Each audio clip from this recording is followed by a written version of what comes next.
ಅತ್ತು ಕೃಷ್ಣಂ ವಂದೇ ಮಂದವಾಗಧರಂ ದಿವ್ಯಾಧ್ವಕಾಕೃತಿಂ ಶಿಖಾಬಂಧ ತ್ರಯೋಪೇತಂ ಭೈಷ್ಮೀಮಧ್ವಕರಾಜಿತಂ. ಮಾನವರು ನಾವು ಹುಡುಕಲೇನೆ 5 ಬಗೆಯ ಋಣಗಳನ್ನು ಹೊತ್ತು ಬರ್ತೇವಂತೆ. ದೇವಋಣ, ಪಿತೃಋಣ, ಋಷಿಋಣ, ಮನುಷ್ಯಋಣ, ಭೂತಋಣ ಅಂತ ಹೇಳಿದರು.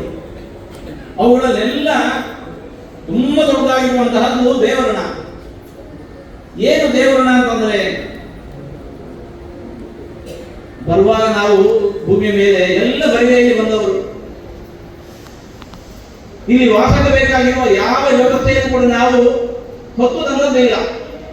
ವಾಸಕ್ಕೆ ಬೇಕಾಗಿರುವುದು ಭೂಮಿ, ಹೊತ್ತಿಗೆ ಊಟಕ್ಕೆ ಬೇಕಾಗಿರುವ ಒಂದು ಮುಟ್ಟಿ ಅಕ್ಕಿ ಯಾರು ನಾವು ಬರುವಾಗ ತಂದದ್ದಿಲ್ಲ. ಇಲ್ಲ, ಬಂದ ಮೇಲೆ ನಾವು ಸೃಷ್ಟಿ ಮಾಡ್ತೇವೆ, ಒಂದು ಮುಟ್ಟಿ ಭತ್ತ ಸೃಷ್ಟಿ ಮಾಡಬೇಕು. ಹೇಗೆ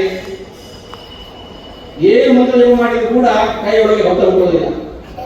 ಭಗವಂತನೇ ಕೊಟ್ಟಿರುವ ಧಾನ್ಯವನ್ನು ಭಗವಂತನೇ ಕೊಟ್ಟಿರುವ ಭೂಮಿಯಲ್ಲಿ ಬಿತ್ತಿ ಭಗವಂತನೇ ನೀರು ಕೊಟ್ಟರೆ ಮುಂದಕ್ಕೆ ಹೆಚ್ಚಾಗಿದೆ.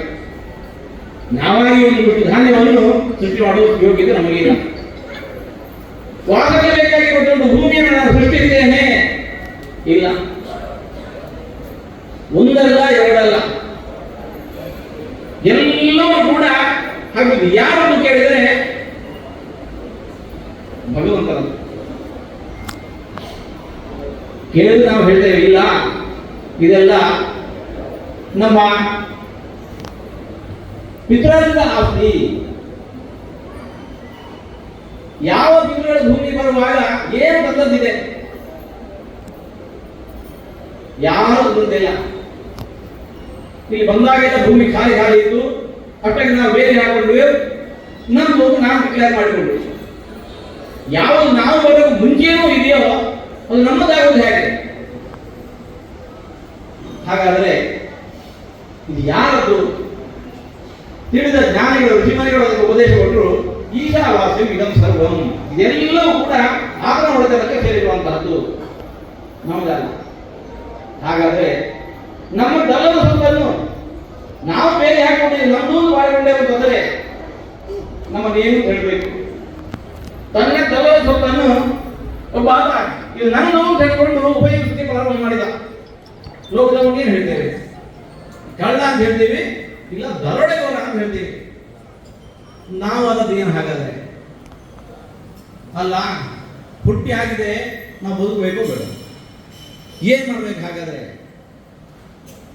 ಉಪವಾಸ ಕೊಡೋಣೇನು? ಈ ಭೂಮಿ ಮೇಲೆ ಬದುಕಬೇಕಾ ಬೇಡ? ಬೇಡ ಅಂತ ಅನ್ನೋದಿಲ್ಲ. ಅವಶ್ಯವಾಗಿ ಇದನ್ನೆಲ್ಲವನ್ನು ಅನುಭವಿಸಿ. ಆದರೆ ಆ ಅನುಭವಿಸಬೇಕಾದ್ರೆ ಮೊದಲು ಇದು ನನ್ನದ್ದಲ್ಲ, ಭಗವಂತ ನೀಡಿರುವಂತಹದ್ದು ಅನ್ನೋ ಎಚ್ಚರ ಇದೆ. ಆ ಎಚ್ಚರದ ಹಿನ್ನೆಲೆಯಲ್ಲಿ ನಾವು ಅನುಭವಿಸಬೇಕಾದ್ರೆ ಮೊದಲು ಇದು ಯಾರದ್ದೋ ಅವನದ್ದು ಅನುಮತಿಯನ್ನು ಪಡ್ಕೊಂಡು ನಾವು ಅದನ್ನು ಅನುಭವಿಸೋಣ. ಅನುಭವಿಸುವ ಹೊತ್ತಿಗೆ ಕೆರೆಯ ನೀರನ್ನು ಕೆರೆಗೆ ಚೆಲ್ಲಿ ವರವ ಪಡೆದವರಂತೆ ಕಾಣಿರೋ, ಹರಿಯ ಕರುಣದೊಳಾದ ಭಾಗ್ಯವ ಹರಿ ಸಮರ್ಪಣೆ ಮಾಡಿ ಬದುಕಿರೋ. ನಾವು ಅನುಭವಿಸಬೇಕಾದ್ರೆ ಮೊದಲು ಅದನ್ನು ಅವನಿಗೆ ನೀಡಿ ನಾವು ಅನುಭವಿಸೋದು. ಏನು ಮಾಡ್ತೇವೆ? ಏನು ನಾವು ಅನುಭವಿಸ್ತಾ ಇದ್ದೇವೋ ಅದನ್ನು ದೇವರ ಮುಂದಿಟ್ಟು, ಭಗವಂತ ಇದು ನೀನು ಕೊಟ್ಟದ್ದು, ನಿನ್ನ ಅನುಗ್ರಹದಿಂದ ನಾನು ಇದನ್ನು ಅನುಭವಿಸ್ತಾ ಇದ್ದೇನೆ ಎಂದು ಹೇಳಿಕೊಂಡು ದೇವರಿಗೊಂದು ಕೃತಜ್ಞತೆ ಸಮರ್ಪಣೆ.